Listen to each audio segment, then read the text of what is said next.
Намайг мэргүүл гэдэг би туслагч цагдаагийн ажилтай.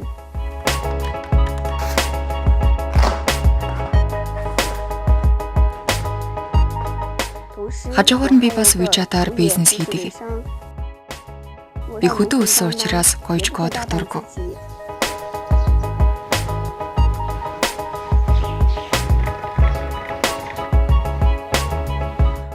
Дунд сургуулаа би Ханжуу хотод үтсэн.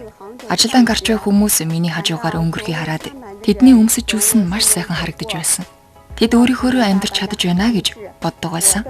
Эдгээр нь надад маш их нөлөө үзүүлсэн.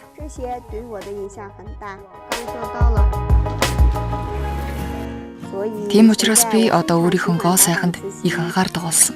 Ажилд гарахдаа ирэх биш дөрөнд хувцас өмсдөгч. Би эртлэн босч нүрээ боддгаа.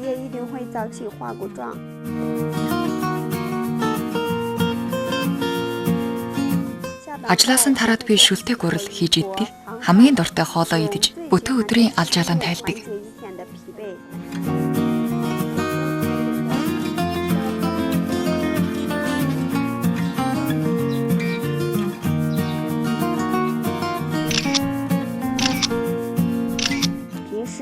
WeChat бизнесийн тухайд бараагаан худалдахын тулд би хэрэглэгчтэйгээ үргэлж харилцаж, найзын холбоонд зар суулгадаг.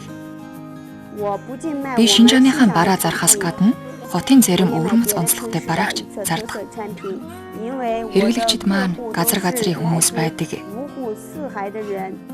Одоо би доктортой ажилтай, WeChat-ийн бизнес маань боломжтой болж байна.